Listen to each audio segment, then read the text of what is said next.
कर्णगूर्णद्विरेफा अवलिकलितकपोरोद्दान दामाभिरामम् गिरिशगिरिसुताभ्यां लालितं नित्यमङ्के सजनभरणशीलं शीलये विघ्नराजम् मानापनोदन विनोदन ते गिरीशे भासेव संकुचितयोरुचितं तदिन्दो भेत्तुं भवानि शुचितं दुरितं भवानि नम्री भवानि घनमङ्गि सरोजयोस्ते तद्दिव्यमव्ययं धाम सारस्वतमुपास्महे यत्प्रसादात् प्रणीयन्ते मोहान्धतमसच्चटाः। श्रीराम जय राम जय जय राम।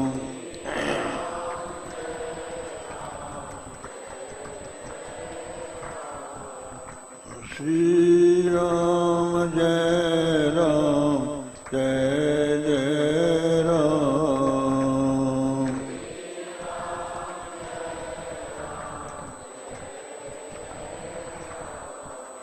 श्रीराम जय राम जय जय राम। श्रीराम जय राम जय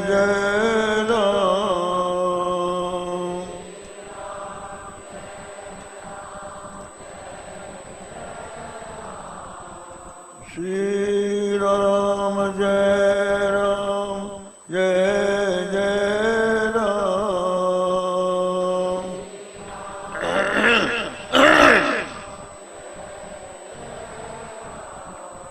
श्रीराम जय राम जय जय राम।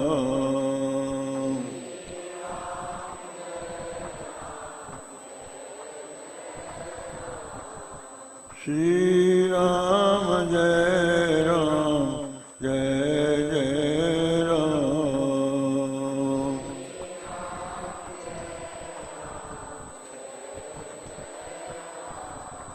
धर्म की अधर्म का प्राणियों में विश्व का गौ माता की गोहत्या हर हर महादेव। समुपस्थित वृंद देवियों सज्जनों, श्रीमद्देवी भागवत की परम पावनी कथा में आप सुन रहे थे। भगवती स्वयं गुरु रूप धारण करके हिमालय को निमित्त करके सारे संसार को तत्व ज्ञान का उपदेश कर रहे हैं। आपने सुना परमात्मा के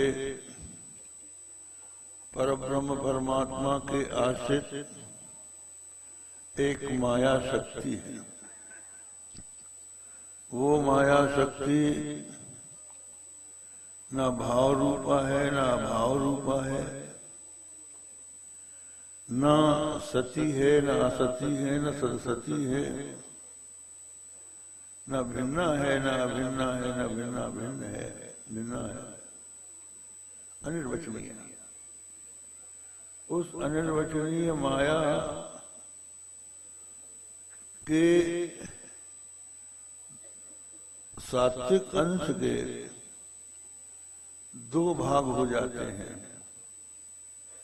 एक भाग विशुद्ध सत्य होता है जिसमें रजोगुण तमोगुण बिल्कुल न मिला हो, उस विशुद्ध सत्य में प्रतिबिंब जो शुद्ध चैतन्य वो ईश्वर होता है, वो भगवती होती है।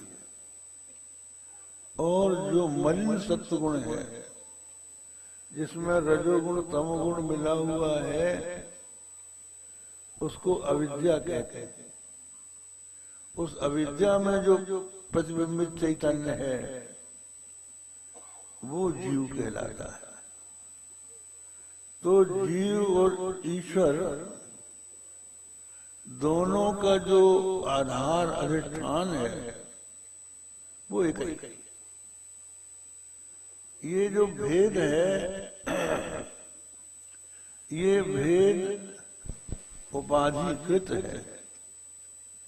उदाहरण के लिए आप समझ लीजिए कि आप दर्पण में अपना मुख देखते हैं, सामने शीशा रखा है, उसमें आप अपना मुंह देखते हैं। अगर दर्पण में मलिनता है तो वो मलिनता दर्पण की है, मुंह की नहीं। लेकिन दर्पण की उपाधि से मन में मलिनता दिखाई पड़ती है। अगर दर्पण टेढ़ा हो, कोई कोई दर्पण ऐसा है कि मुंह छोटा हो और बहुत बड़ा दिखाई पड़ता है, तो ये जो उसका छोटापन और बड़ापन है ये दर्पण के कारण है, दर्पण में है, मुंह में नहीं। और समझ लीजिए आप किसी तालाब के किनारे बैठे हैं, सरोवर के किनारे आप बैठे हैं, रात्रि का पूर्ण चंद्रमा पूर्णिमा की रात्रि में उस सरोवर में प्रतिबिंबित हो रहा है। और जब हवा चलती है तो सरोवर में तरंगें उठती हैं, ऊपर नीचे होती है। तो ऐसा लगता है कि चंद्रमा भी हिल रहा है। तो चंद्रमा हिल रहा है कि पानी हिल रहा है? पानी हिल रहा है, चंद्रमा तो स्थिर है। तो ये जो पानी है ये चंद्रमा की उपाधि है। अगर पानी मैला हो तो चंद्रमा में भी मलिनता की प्रतीति हो जाती है। इसी तरह से अंतःकरण के शुद्ध होने पर, स्वच्छ होने पर आत्मा का यथार्थ स्वरूप प्रतिबिंबित होता है। और जब अंतःकरण में मलिनता होती है, चंचलता होती है, तो वो अंतःकरण की जो मलिनता और चंचलता है वो आत्मा में भाषित होने लगती है ब्रह्म से। तो इसी तरह से आप समझिए आप जीव बन गए। जीव बन गए तो क्यों जीव बन गए? क्योंकि अंतःकरण के धर्मों को आपने अपना धर्म समझ लिया। अंतःकरण में कर्तृत्व भोक्तृत्व है, उस कर्तृत्व भोक्तृत्व को आपने अपना बना लिया तो आप कर्म के कर्ता हो गए, और कर्ता हो गए तो भोक्ता होना ही पड़ेगा। तो जब आप कर्म करोगे तो भोगेगा कौन? भोगने वाले भी आप ही बनोगे। तो ये अनादिकाल से चला आ रहा है। आप कर्ता भोक्ता बन गए। कर्ता भोक्ता क्यों बन गए? क्योंकि आपने अपने स्वरूप को भुला दिया, अंतःकरण को ही अपना स्वरूप मान लिया। अपने स्वरूप को अंतःकरण के कारण, अंतःकरण के कर्तृत्व भोक्तृत्व को अपने में आरोपित कर दिया। अब ये आरोपित हो जाना, इसी का नाम ग्रंथि है, जड़ ग्रंथि, चेतन और जड़ की ग्रंथि।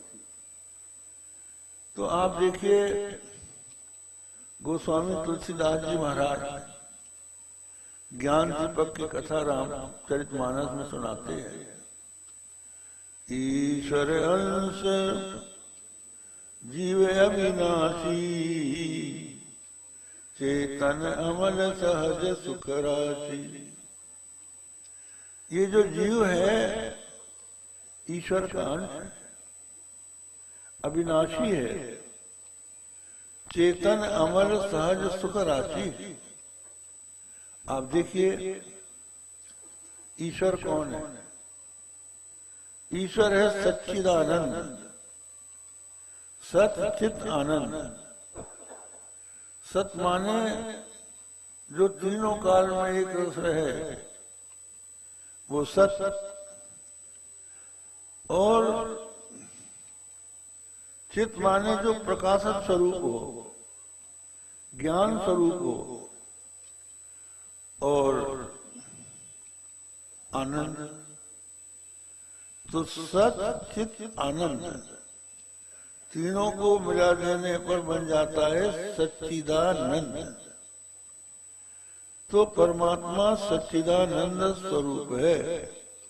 राम सच्चिदानंद दिनेशा, नहीं तह मोह निशा लवेशा। वो सच्चिदानंद स्वरूप। तो आप जीव को देखिए, गोस्वामी तुलसीदास जी कहते हैं कि अविनाशी है। अविनाशी है इसका मतलब है सत, और चेतन है माने चित है, और सहज सुख राशि है इसका मतलब आनंद है।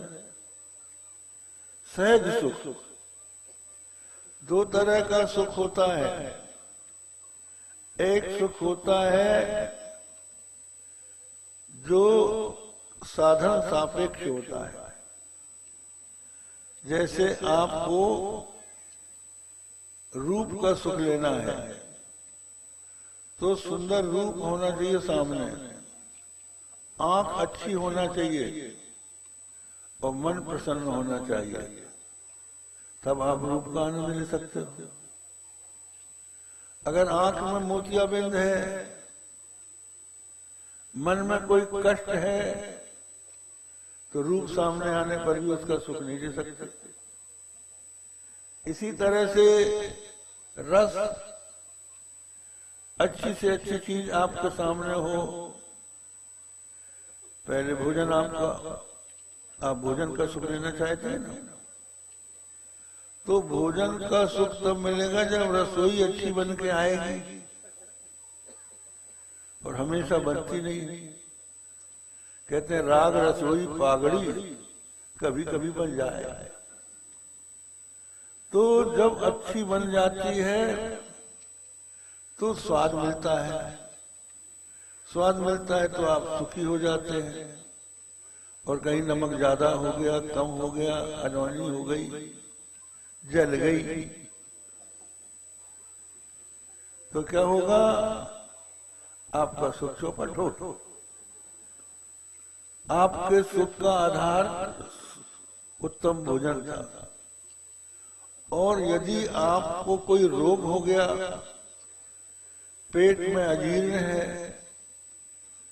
और पेट में अजीर्ण होने के कारण पित्त खराब हो गया है, तो खट्टी डकार आ रही है, तो उस हालत में अच्छा भोजन भी आपको सुख नहीं दे पाएगा। तो आपकी जठराग्नि शुद्ध होना चाहिए। और फिर एक बात और है, जठराग्नि भी शुद्ध हो, भोजन भी अच्छा हो, लेकिन कोई मन में चिंता हो, किसी के मरने की खबर आ गई, तो आपका सुख चौपट हो गया। थाली सरका दो भाई, अब नहीं खाया जाएगा। अरे कुछ नहीं, आपकी स्त्री या आप ससुराल में गए हो और थाली कोई पटक दे,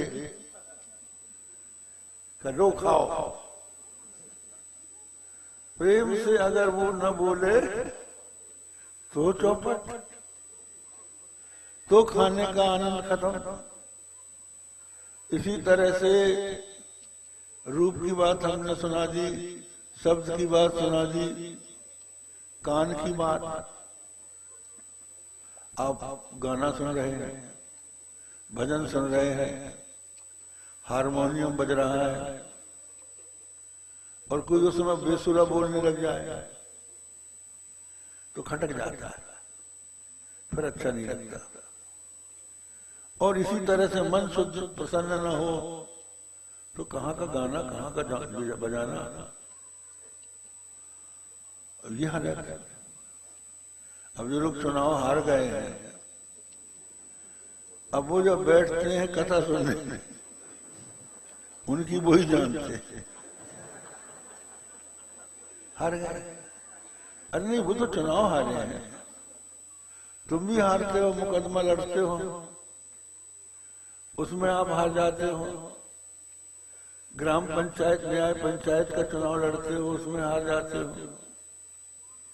तो जहां अपने मन की बात नहीं होती है उस समय कुछ भी अच्छा नहीं लगता।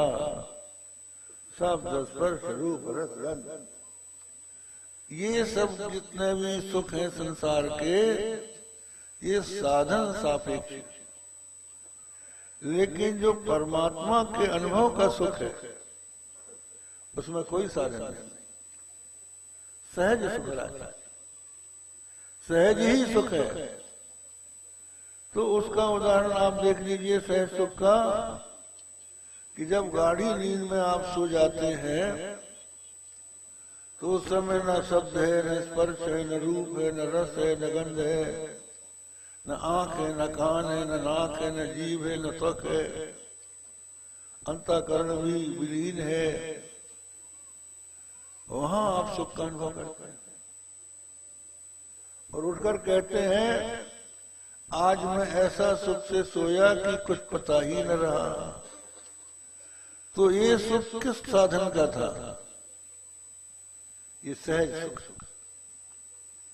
इसमें साधन की अपेक्षा नहीं।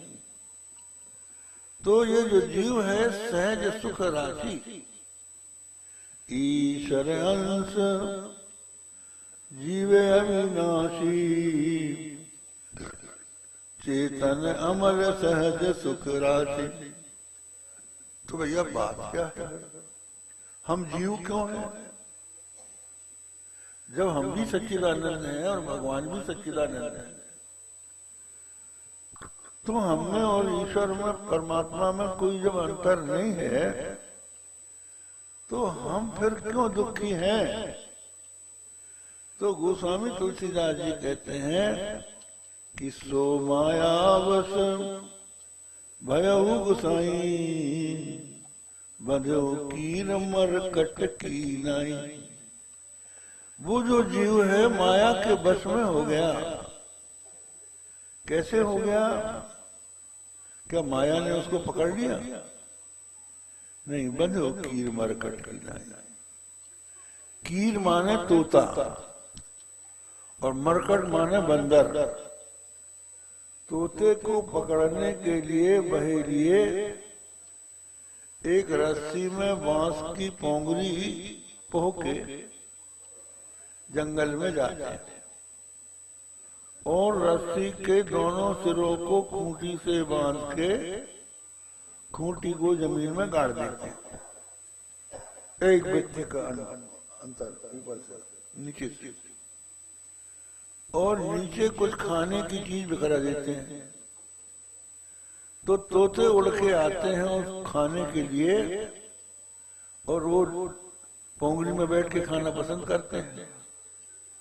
तो बांस की पोंगरी में अपने पंजे जमाकर जब वो खाना चाहते हैं, अपनी चोंच नीचे करते हैं तो पोंगरी उलट जाती है। पोंगरी उलट गई तो टंग गए, मुंह तक वो चारा पहुंच नहीं पाया और ये टंग गए तो हम गिरना पड़े इस डर से पंजे से पोंगरी और पकड़ लेते हैं, जोर से पकड़े। अब इसी बीच में बहेलिया आता है और इनको पकड़ पकड़ के झोली में बंद कर लेता है। बंधु वो बंधु कीर मरकट की नहीं, कीर की नहीं। एक बार कई ऐसे लोग होते हैं जो ज्ञान की बात रट तो लेते हैं लेकिन उसको अमल में नहीं लाते। गुरु का भी कहना सुन लेते हैं, रट लेते हैं। तो तोतों को इस तरह से लटके हुए देखकर एक महात्मा गए और उन्होंने उपदेश दिया कि हे देखो भाई तोते, तुमने पोंगरी को पकड़ा है, पोंगरी ने तुमको नहीं पकड़ा है, तुम छोड़ दो और उड़ जाओ। तोतों ने रट लिया, देखो भाई तोते, तुमने पोंगरी को पकड़ा है, पोंगरी ने तुमको नहीं पकड़ा है, तुम छोड़ दो और उड़ जाओ। अब सुनकर महात्मा जी ने सोचा कि ये पाठ हमने अब पढ़ा दिया, कोई तोता अपने पकड़ में आया है। लेकिन दूसरे दिन जब वो गए तो वही तोते और उनके भाई पोंगरी में लटके हुए यही पाठ पढ़ रहे थे। देखो भाई तोते, तुमने पोंगरी को पकड़ा है, पोंगरी ने तुमको नहीं पकड़ा है, तुम छोड़ो और उड़ जाओ। ना छोड़ते हैं ना उड़ते हैं। तो ये माया है जिसको हमने ही पकड़ रखा है, माया ने हमको नहीं पकड़ा है। हम लोग जब किसी से कहते हैं कि भाई भगवान का भजन करते हो, महाराज हम माया में पड़े हैं, हमसे क्या हो सकता है। तो माया में तुम पड़े हो कि माया ने तुमको पाड़ा है? तुम खुद ही पकड़े हो, तुम छोड़ के उड़ना नहीं जानते हो। तो तोते को तो इस तरह से बन जाना पड़ा। और बंदर को पकड़ने के लिए छोटे मुंह का गढ़ा सुराही, उसमें लड्डू भर दिए जाते हैं और सुराही को जमीन में गाड़ दिया जाता है। तोता पहुंचा और इधर उधर देखा, झांक के इसमें लड्डू हैं, तो झट अपना हाथ डाल दिया और हाथ डाल के लड्डू को मुट्ठी में ले लिया। अब मुट्ठी को वो बांध के जब खींचता है तो मुट्ठी मोटी है और उसका सुराही का मुंह सकरा है, तो मुट्ठी निकलती नहीं। अब वो मुट्ठी छोड़े तो निकल जाए, लेकिन मुट्ठी छोड़ता नहीं और बार बार झटका देता है। समझता है कि ये घड़े ने हमको पकड़ लिया, बैठ गए। दूसरे दिन भैया पकड़ के ले जाता है। तो ये क्या बात है? बंधे कीर मरकट की नाई। कुछ लोग तोता जो है वो उसका मुंह आशा में लटका हुआ है कि हम नीचे जो अनाज है उसको खा लें, और जो बंदर है वो तृष्णा में लटका हुआ है। एक अलब्ध विषय है और दूसरा लब्ध विषय है। विषय आपको प्राप्त नहीं है, इसलिए आप संसार में पड़े हैं, आगे मिलेगा। और जिनको मिल गया है थोड़ा बहुत, वो उसको छोड़ना नहीं चाहते, उसी में पड़े हुए हैं। तो सो माया बस भयउ गोसाई, बंधुगी रमर कट की नाई। का ये क्या है? जड़ चेतन ही ग्रंथि परी गई, यद्यपि मृखा छूटत कठिनई। जड़ चेतन की ग्रंथि पड़ गई, दोनों की गांठ पड़ गई है। जड़ क्या है? अंतःकरण। अंतःकरण और इसके साथ साथ आप शरीर को भी मिला लीजिए। शरीर, इंद्रिय, मन, बुद्धि, ये सब जड़ है। जड़ उसको कहते हैं जो जाना जाता है, जो जाना जाए वो जड़, और जो जानता है वो चेतन। तो जो जिसको जानता है वो उससे अलग होता है। आप जिस चीज को जानते हैं वही आप नहीं है, उससे आप अलग हैं। तो ये नियम है कि ज्ञेय से ज्ञाता अलग होता है। तो ये जो शरीर इंद्रिय मन बुद्धि है ये ज्ञेय है, इनको आप जानते हैं और जान के कहते हैं मेरा शरीर, मेरी आंख, मेरी कान, मेरी नाक, मेरी जीभ। जिसको हम में मेरा कहते हैं वो मैं नहीं होता। मेरी मोटर, मेरा घर, मेरा खेत, मेरा खजाना, जिसको आप मेरा कहते हैं मैं उससे अलग होता है। तो आप शरीर इंद्रिय मन को मेरा कहते हो तो आप इससे अलग हो। तो जिसको मेरा कहते हैं, जिसको आप जानते हैं, वो हो गया जड़ और आत्मा हो गया चेतन। आत्मा चेतन क्यों है? क्योंकि वो इसको प्रकाशित करता है, वो प्रकाश स्वरूप है। जड़ में चेतनता नहीं है। कुछ लोग ऐसा कहते हैं कि चेतनता जड़ का धर्म है। ऐसा नहीं है। धर्म और धर्मी में भेद होता है। तो जड़ जो है चेतन धर्म, जड़ का धर्म नहीं हो सकता। इसलिए ये भी नहीं आप कह सकते कि चेतन में चेतन रहता है। चेतन में चेतन रहता है ये कहोगे तो दोनों चेतनों में अंतर क्या है? इसलिए कहना होगा कि चेतन एक।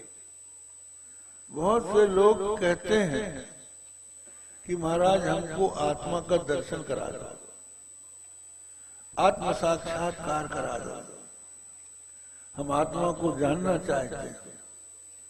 बहुत से संप्रदाय खड़े हो गए हैं जो आत्मा का दर्शन कराते हैं। का राधा स्वामी संप्रदाय में चले जाओ, ब्रह्मा कुमारियों में चले जाओ, कबीर पंथियों में चले जाओ। ऐसे कई संप्रदाय खड़े हुए हैं जो आत्मा का दर्शन कराते हैं। कैसे कराते हैं वो आप समझ लो।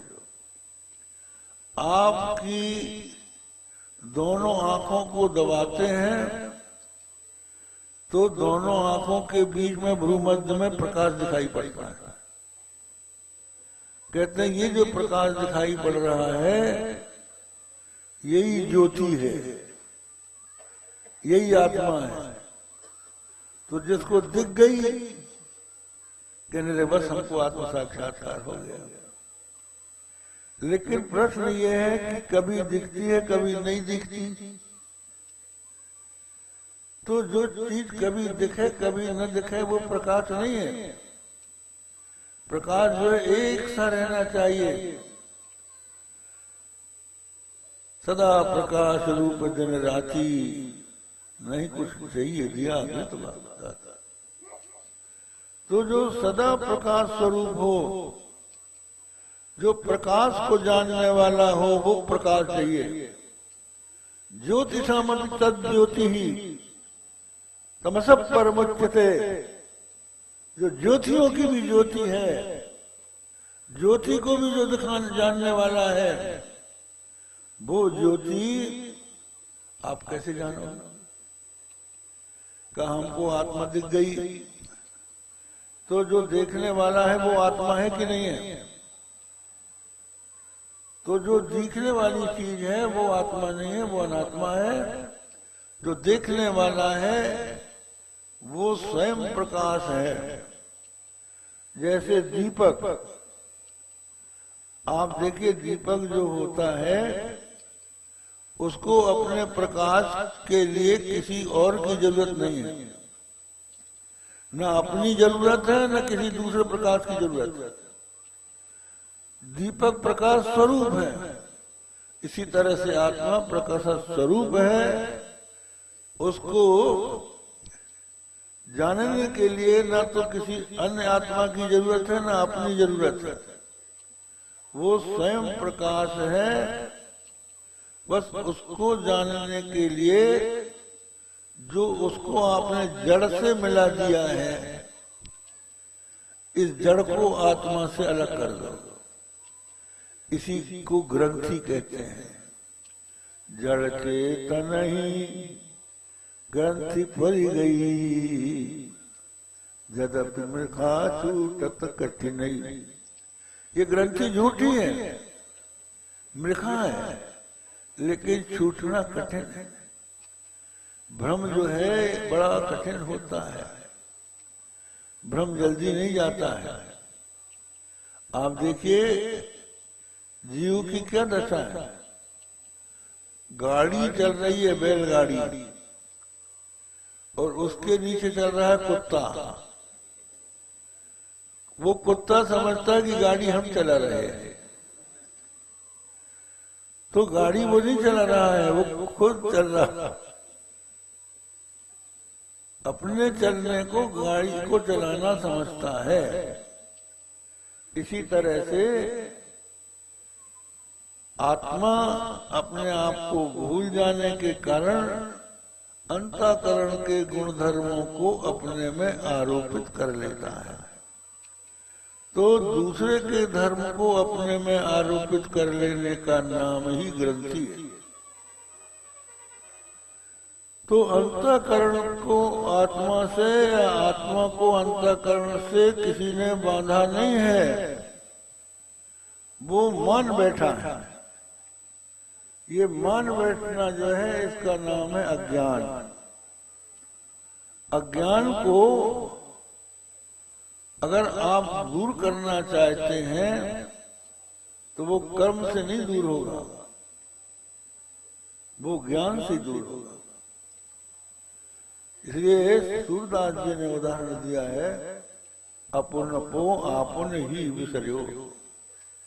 जैसे स्वान काच मंदिर में भ्रम भ्रम भूति मर्यो, सूरदास नलिनी को सुवटा कहू के कोने पकड़ो, अपुन को आपन ही विसर्यो।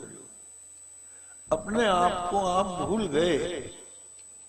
अपने आप को भूल जाने के कारण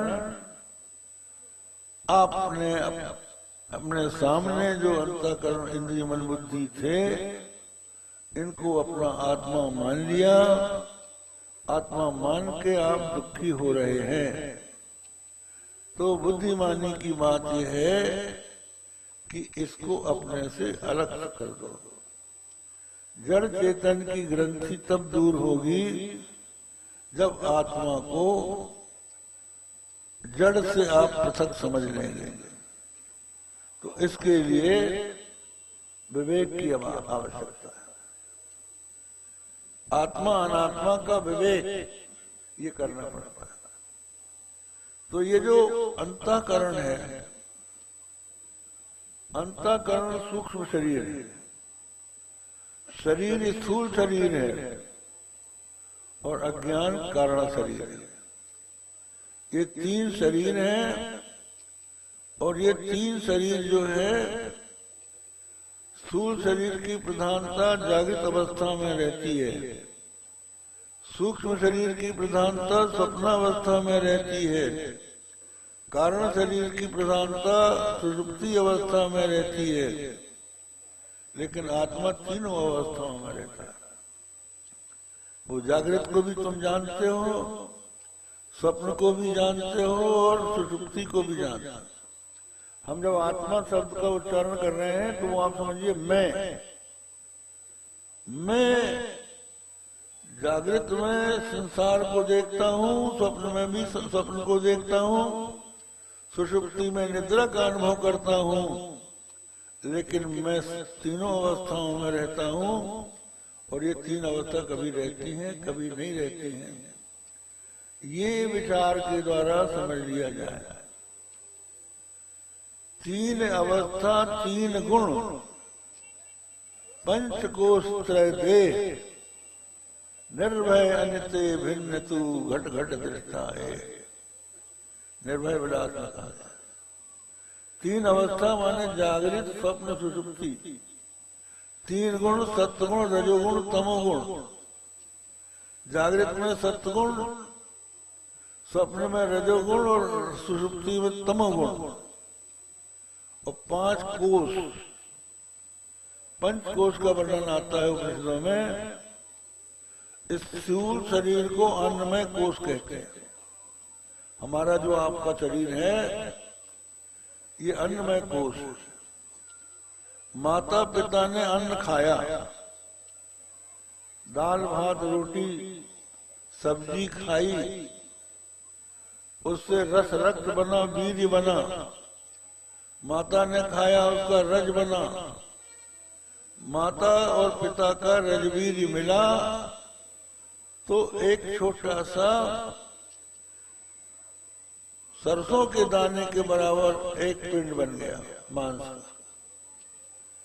वो मांस का पिंड माता के अन्न को खाते खाते उसी के रस से बढ़ते बढ़ते और बड़ा हो गया। फिर जैसे कलम से शाखाएं निकलती हैं उसी तरह उस पिंड से हाथ पांव नाक कान ये सब निकल गए। और निकल के 9 महीने में ये शरीर बन गया। तो काय से बना? अन्न से बना। और पहले छोटा सा बना, फिर माता का दूध पिया, अन्न प्राशन हुआ, अन्न खाने लगा तो पहलवान हो गया। तो ये अन्नमय कोश कहलाता है। अन्नमय कोश, इसके भीतर प्राणमय कोश है। इस शरीर को चलाने वाली शक्ति प्राण है। तो वो प्राणमय कोश 5 प्रकार का कल हमने आपको बताया था। प्राण, अपान, समान, व्यान, उदान। तो ये प्राणमय कोश कहलाता है। 5 कर्मेंद्रियां और 5 प्राण, इनको मिलाने पर प्राणमय कोश होता है। और 5 ज्ञानेंद्रियां और मन, इनको मिलाने से मनोमय कोश होता है। और 5 ज्ञानेंद्रियां और बुद्धि को मिलाने से विज्ञानमय कोश होता है। और इन सब के न रहने पर जो कुछ नहीं समझ में आ रहा है, ये आनंदमय कोश है। इन 5 कोशों से ऊपर जो उन 5 का दृष्टा है, 5 को जानने वाला है, वो ब्रह्म पुच्छम प्रतिष्ठा, वो ब्रह्म है। इस तरह से माता ने अपने पिता और दूसरे जो भक्त लोग हैं उनको ज्ञान का उपदेश दिया। तत्त्वमसि महावाक्य का अर्थ बतलाया। तत्पदार्थ में मैं, माया, माया विशिष्ट चैतन्य, तम पदार्थ जीव, दोनों में एकता। तत्त्वमसि महावाक्य के असी से आता है, तत्त्वम असि। तो इसको समझने के लिए इसमें से जो अनात्मा है, उपाधि है, तो माया रूपी उपाधि को छोड़ दो, जीव की अविद्या उपाधि को छोड़ दो, और दोनों का चेतन ले लो। चेतन चेतन एक। तो वो चेतन ईश्वर में भी है, जीव में भी है, और जीव में अनेक है। तो शरीर अनेक है, लेकिन सब शरीरों के भीतर चेतन एक ही है। नदिया एक, घाट बहु तेरा, और कहत कबीर वचन का फेरा। सबके भीतर हम के रूप में, मैं के रूप में वही चैतन्य प्रस्फुरित हो रहा है। तो उस चैतन्य को माया विद्या से अलग कर दो तो शुद्ध चैतन्य रह जाता है। वो जो शुद्ध चैतन्य है वो अपना स्वरूप है। उस चैतन्य से भिन्न जो ये शरीर इंद्रिय मन बुद्धि है, ये मायाकृत है। माया वास्तव में कोई वस्तु है नहीं, इसलिए ये भी कोई वस्तु नहीं है। तो ऐसी स्थिति में अकेला मैं ही हूं, ये बात समझ में आ जाती है। इस तरह से आत्मा को नित्य शुद्ध बुद्ध मुक्त समझना, तो ये बात ज्ञान से हो सकती है, कर्म से नहीं हो सकती। कुछ लोग कहते हैं कर्म से ज्ञान होगा। तो कर्म करोगे तो पहले अपने आप को कर्ता मानोगे, तभी ना ज्ञान कर्म करोगे। तो जब कर्ता बन गए तो कर्ता ही बने रहोगे, कर्म करते जाओ, भोगते जाओ। तो कर्म करने के लिए कर्ता बनना पड़ता है, और कर्तापन ही अज्ञान से। इसलिए ज्ञान रूपी तलवार से असंग सत्य दृढ़ निश्चित्वा, असंग सत्य से इस अज्ञान को दूर करो। और ये अज्ञान को जो दूर कराता है उसी का नाम गुरु है। तो ये गुरु जो है गलियन गलियन गुरु फिरे दीक्षा हमारी ले, सड़क पड़ो चाहे नरक पड़ो, हमें रुपया दो। इनसे तुम्हारा अज्ञान दूर नहीं होगा। अज्ञान तब दूर होगा जबकि आपको ज्ञान का उपदेश वो करें। ऐसा ज्ञान का उपदेश करने वाला जो गुरु होता है, उसमें और परमात्मा में कोई अंतर नहीं होता। जो गुरु का भक्त होता है उसी को शास्त्र के तात्पर्य का ज्ञान होता है। श्वेताश्वतर उपनिषद में लिखा है, यस्य देवे परा भक्ति यथा देवे तथा गुरु तस्यैते कच्चायर्था प्रकाशन्ते महात्मना। जिसकी अपने इष्ट देवता में परा भक्ति है और जैसी इष्ट देवता में है वैसी ही गुरु में है, तो उसको ये बात समझ में आती है। तो जो गुरु के वचनों में विश्वास करता है, लेकिन ये भी है कि पहले हम समझें कि गुरु कौन, विश्वास कर लें। एक अंधविश्वास भी होता है। लोग क्या करते हैं कि अपने में विश्वास करा लेते हैं, लेकिन विश्वास में और अंधविश्वास में अंतर ये है कि जो वास्तविक विश्वास है वो प्रामाणिक होना चाहिए। अंधविश्वास जो है अप्रामाणिक होता है। इस बट में यक्ष रहता है, इस घर में भूत रहता है, सुन लिया और आपने मान लिया, अंधविश्वास। तो प्रामाणिक विश्वास उसको कहते हैं जो अनुभव से प्रमाण से सिद्ध हो। तो परमात्मा को जानने का प्रमाण क्या है? ये प्रमाण जो है श्रुति है, वेद है और वेदानुकूल शास्त्र है। ये देवी भागवत है और हमारे दूसरे पुराण हैं।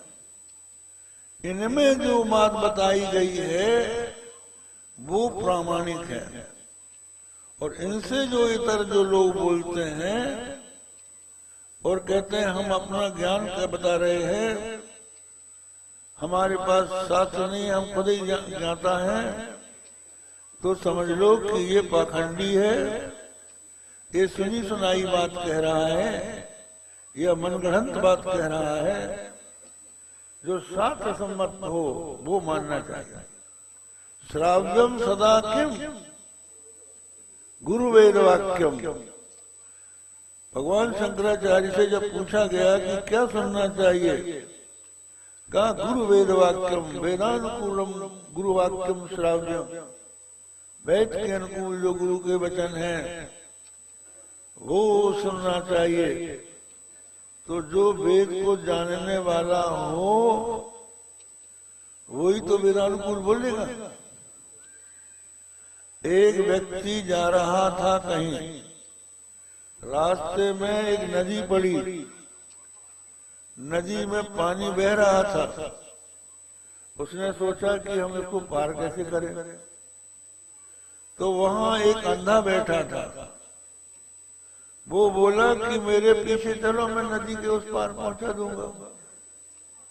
उसने सोचा कि ये अंधा है, इसको क्या पता न जाने कहां ले जाकर भटक दे। लंगड़ा बैठा था, कि हम यहीं से बताए देते।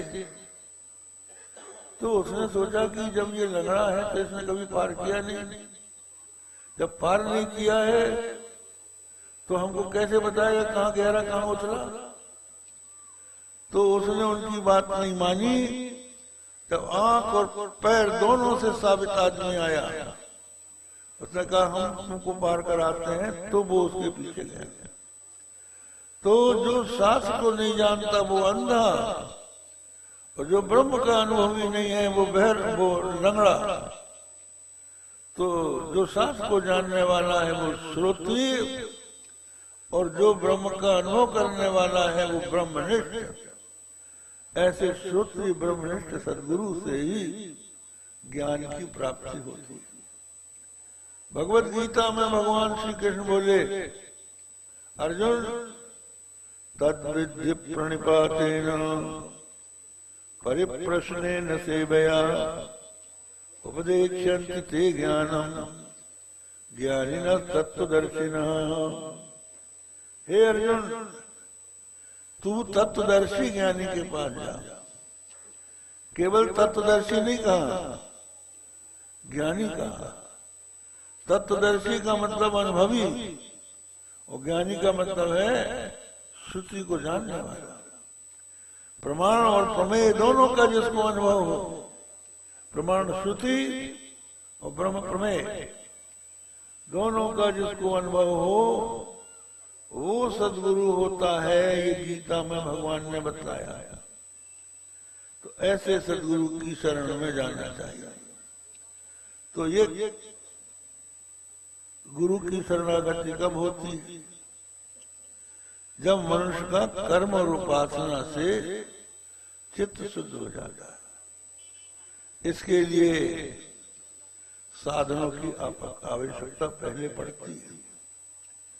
तो साधनों में एक साधन है भक्ति। तो भक्ति कैसे करना चाहिए?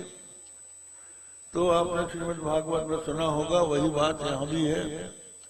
श्रवणम कीर्तनम विष्णु स्मरणम पाद सेवनम अर्चनम बंदनम दास्यम सख्यमात्मा निवेदनम। देवी भागवत के अनुसार भगवती राजराजेश्वरी की जो परम पवित्र कथाएं हैं उनका श्रवण करे, उनका वर्णन करे, आपस में एक दूसरे से चर्चा करे, स्मरण करे, चरणों की सेवा, अर्चन। अर्चन कहते हैं देवो भूत्वा देवान यजेत, देव होकर देवताओं की अर्चना की जाती है। इसलिए आवश्यक होता है कि पहले अपने आप को शुद्ध करो। मृज्जलाभ्याम बाह्य शौचम, मिट्टी और पानी से बाह्य शौच होता है। और फिर मन को शुद्ध करो। तो मन को शुद्ध करने के लिए जो 6 शत्रु हैं, काम क्रोध मोह लोभ मद मत्सर, ये 6 शत्रु हैं। इन 6 शत्रुओं को अपने हृदय से निकालो, और फिर उसके बाद आप अपने आप को शुद्ध करके भगवान की अर्चा पूजा करो। तो भक्ति में होता क्या है? एक तो भगवान के विरह की अनुभूति होती है। प्रभु कैसे मिले, हमको नहीं मिल रहे हैं। तो विरह की अग्नि से मनुष्य का प्राकृत शरीर जल जाता है। जब उसको प्राकृत शरीर के जलने के बाद दिव्य शरीर प्राप्त होता है तो भगवान का सगुण साक्षात्कार होता है। इधर भगवती की पूजा के लिए पहले आचमन करे, फिर भूत शुद्धि करे, फिर न्यास करे, ध्यान करे, अंतर्याग करे, इससे अपने शरीर को दिव्य बनाकर भगवती की अर्चा करे, बंधन करे, भगवती के साथ दास संबंध, सख्य संबंध रखे और अंत में आत्मनिवेदन। और एक मार्ग योग का मार्ग है। योग मार्ग जो है समाधि के द्वारा, समाधि के लिए किया जाता है। आजकल लोग जहां तहां आसन सिखाते हैं, कहते हैं हम योगा सिखा रहे हैं। ये कसरत है, ये योग नहीं है। योग चित्त वृत्ति निरोधा, चित्त वृत्ति के निरोध का नाम योग। और सच पूछा जाए तो महावाक्य जन्य जो ब्रह्माकाराकारिक वृत्ति है, इस वृत्ति का नाम योग। इसके लिए आवश्यक होता है कि शरीर को पहले शुद्ध बनाया जाए, बाद पित्त कफ तीनों दोषों को दूर किया जाए। इसके लिए यम नियम की आवश्यकता है। यम नियम जब तक नहीं है तब तक आसन से कोई लाभ नहीं है।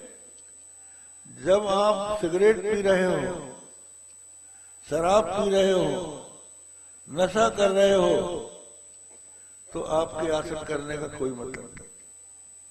अब प्राणायाम आप करोगे, श्वास भीतर खींचोगे, आपके फेफड़े शुद्ध होंगे, लेकिन आपने सिगरेट पी लिया, बीड़ी पी लिया, तो आपके फेफड़े तो खराब हो गए। और उसमें जो कार्बन लगी है प्राणायाम से और भीतर चली जाएगी। इसलिए सबसे पहले योग सिखाने के ये सिखाओ कि पहले तुम नशा छोड़ो। अब बहुत से लोग जो है नशा कर रहे हैं। आजकल औरतें भी नशा करने लगी, पान पराग पी रही हैं। प्राय देखो तो सबके मुंह में लगा है तंबाकू, सब खा रहे हैं। सब जहर पी के तुम अपना फेफड़ा खराब कर रहे हो, पेट खराब कर रहे हो। क्या तुम योग करो? तो पहले सब नशा ठीक करना चाहिए। और नशा के साथ साथ आहार शुद्ध होना चाहिए। भोजन शुद्ध नहीं है आजकल। अब आप देखिए, इतने चुनाव हो गए, तुम लोगों ने वोट दिए और सरकारें बन गई। किसी ने ये कहा कि हम तुम्हारा अनाज शुद्ध करेंगे। आज ये कल ही अखबारों में निकला है कि 170 लाख लोग दूषित पानी पीने के लिए बाध्य हो रहे हैं। सारी नदियों को दूषित कर दिया है, तालाब और कुएं दूषित हो गए हैं, पानी बिक रहा है। आप सोचो, किसने कहा कि हम तुमको शुद्ध पानी पिलाएंगे? तुम्हारी गंगा को शुद्ध करेंगे, तुम्हारी नदियों को शुद्ध करेंगे, सबको शुद्ध पानी पहुंचाएंगे। आप विकास की बात करते हो, विकास में आपको बढ़िया मकान हम दे सकते हैं, सोने के लिए बढ़िया बिस्तर दे सकते हैं, और सब चीजें, बिजली दे सकते हैं, एयर कंडीशन दे सकते हैं। लेकिन खाना, अगर तुमको पीने का पानी ठीक नहीं मिला और भोजन तुमको शुद्ध नहीं मिला, मिलावटी दूध मिला, और वो सब्जी जो लौकी की सब्जी में इंजेक्शन लगाया है, भट्टा में लगाया है, वो मिला। आज आप देखिए, लड़कों को भोजन दिया जाता है स्कूलों में, और वो मर जाते हैं बहुत से। क्यों मर जाते हैं? जो आपके यहाँ गेहूं आता है, चावल आता है, वो यूरिया की देन है, उसमें कीड़े बढ़ते हैं, तो उनको दूर करने के लिए जहरीला पाउडर आप उनमें डालते हैं, साइनाइड की गोली भी लग दी जाती है। अब उस अनाज को जब तक आप धोगे नहीं तब तक वो पाउडर उसमें लगा रहेगा। अब जो करता हूं, तुमने उसको पीस लिया, बन गई उसकी रोटी, तो खाओगे तो जहर खा लिया कि नहीं खा लिया? और पानी मिलता नहीं, शुद्ध पानी है नहीं।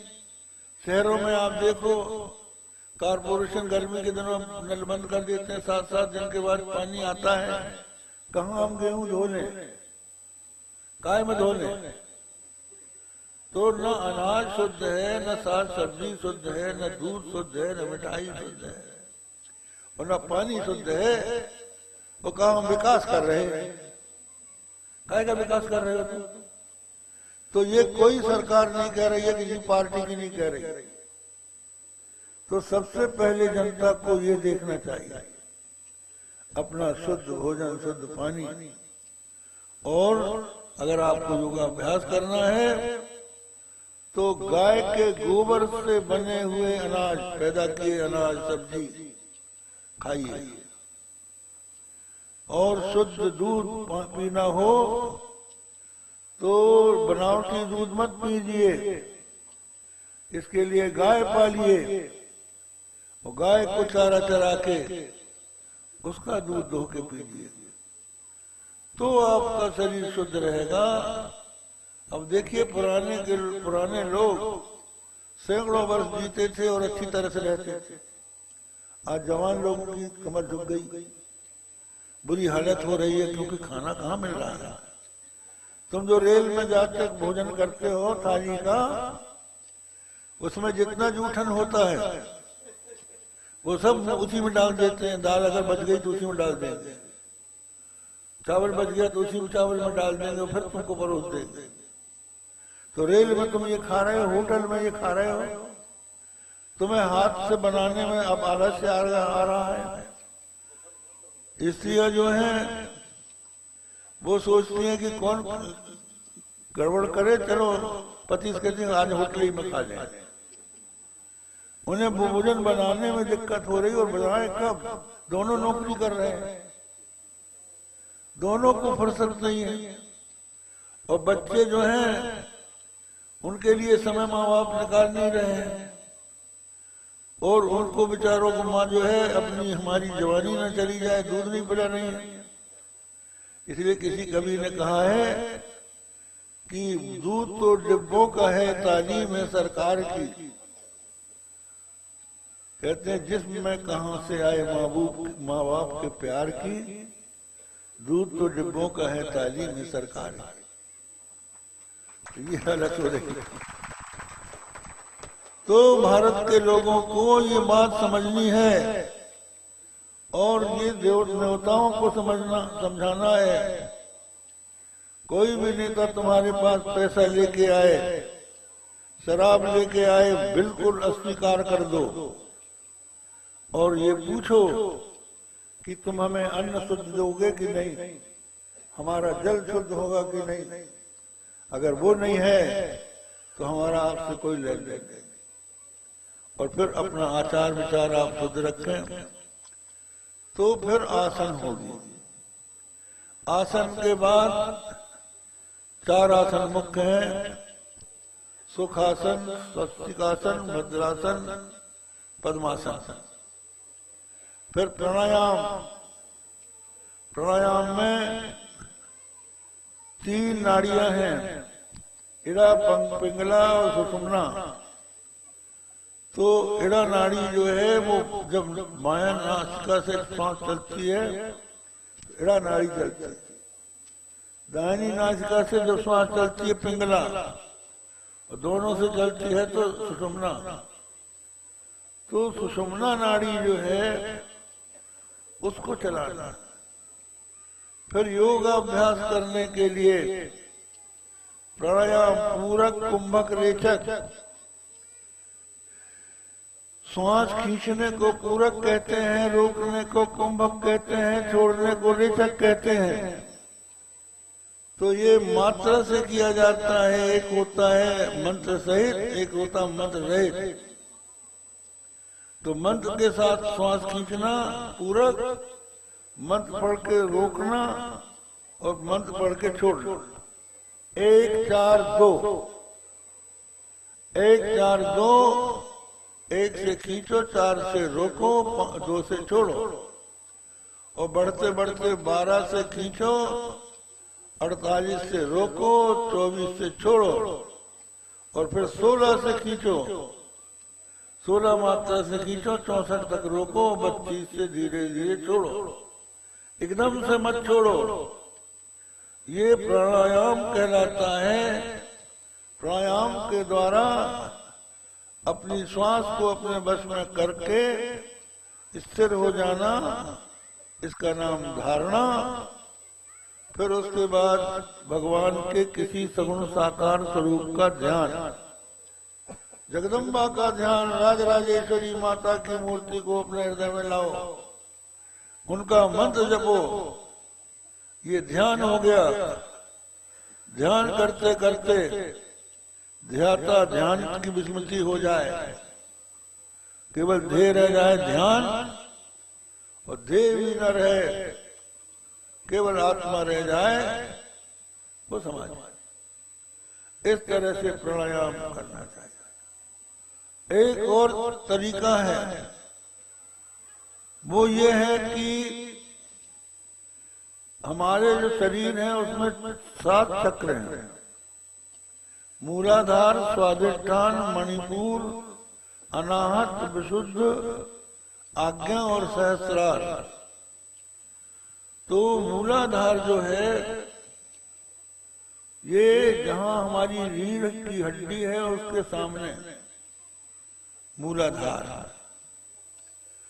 तो मूलाधार चक्र जो है उसमें 4 दल हैं, पीत वर्ण है, और वम, सम, शम, सम, ये 4 उसमें वर्ण हैं।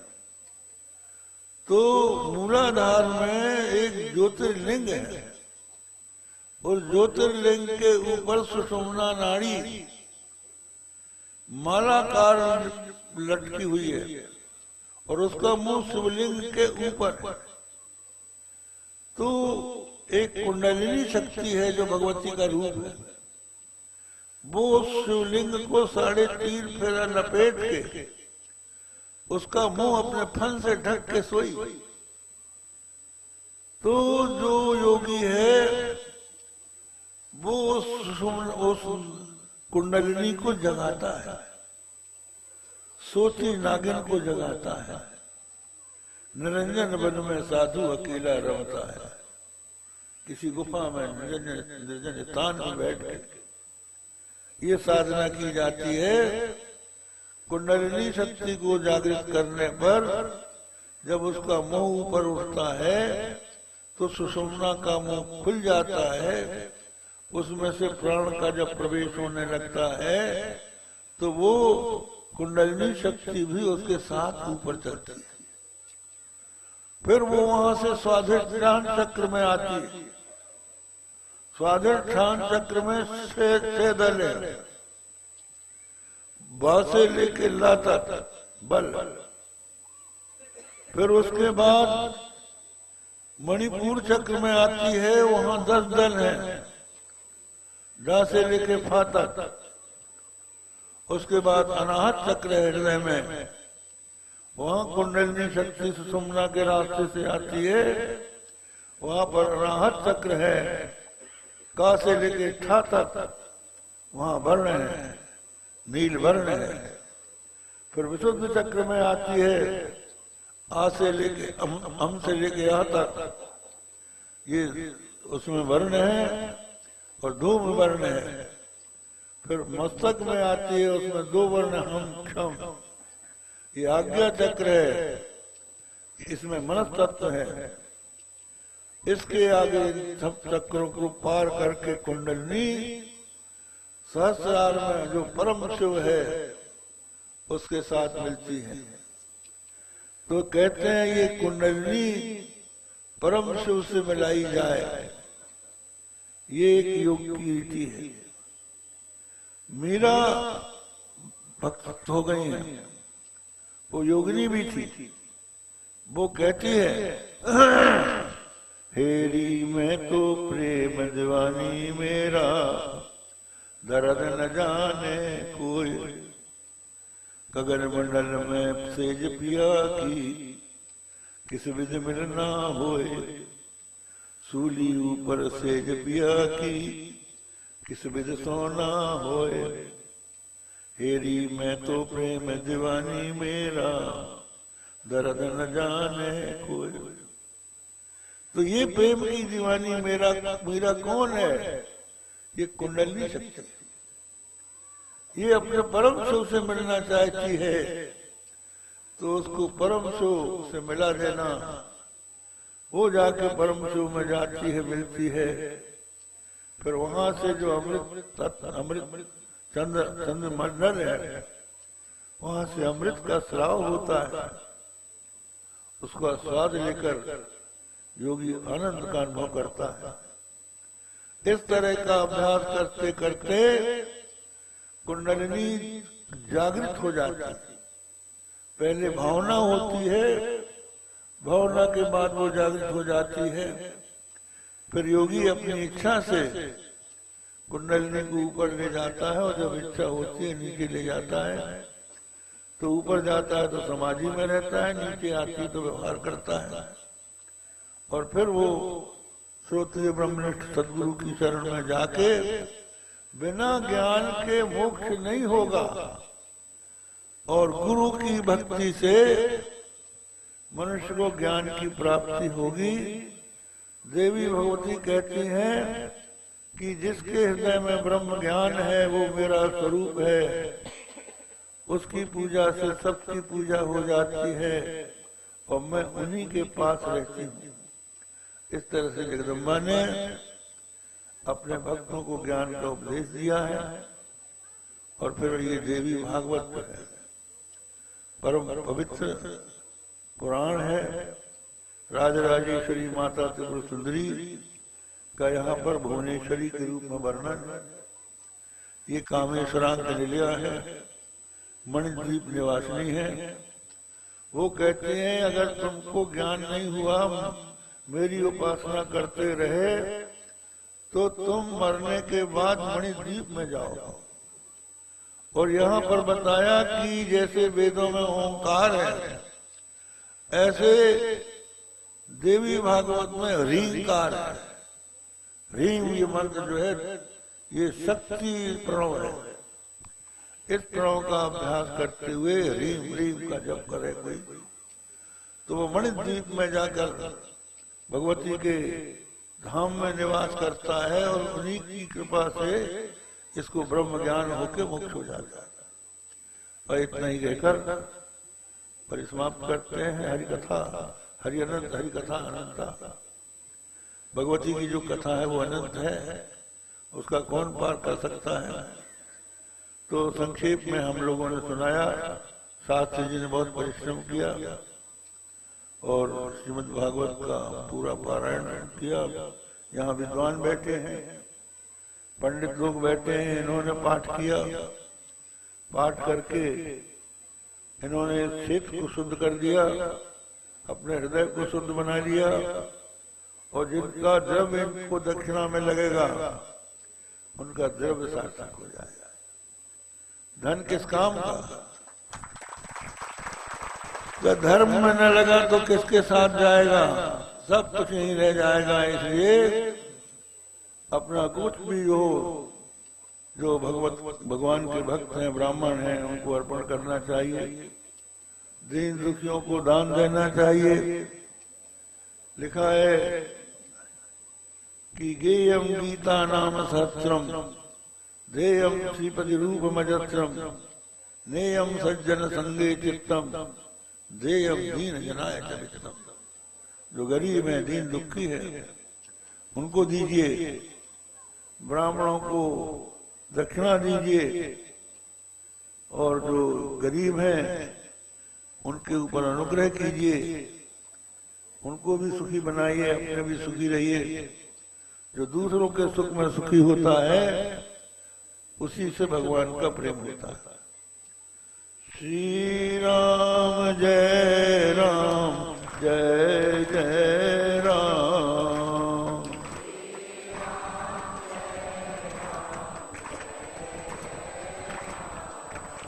श्री राम जय राम जय जय राम।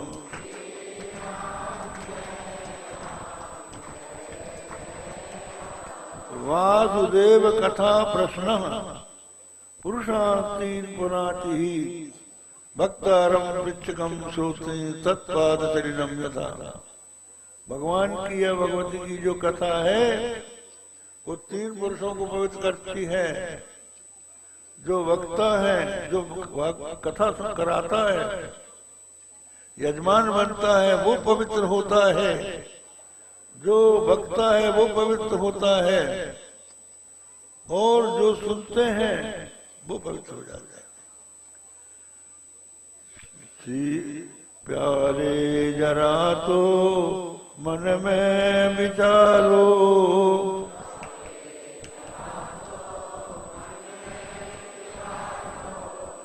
क्या साथ लाए अरुले चलोगे।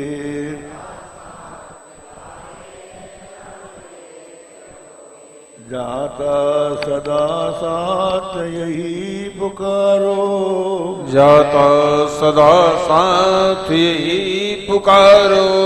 गोविंद दामोदर माधवेति, गोविंद दामोदर माधवेति, गोविंद दामोदर माधवेति, गोविंद दामोदर माधवेति। हे कृष्ण हे यादव हे सखेति, हे कृष्ण हे यादव हे सखेति। श्री कृष्ण गोविंद हरे मुरारे,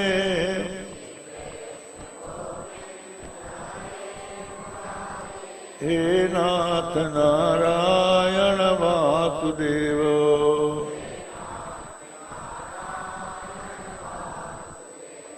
श्री कृष्ण गोविंद हरे मुरारे,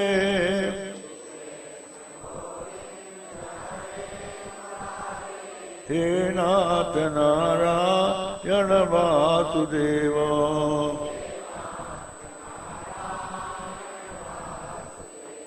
धर्म की अधर्म का प्राणियों में विश्व का गोमाता की गोहत्या। हर हर महा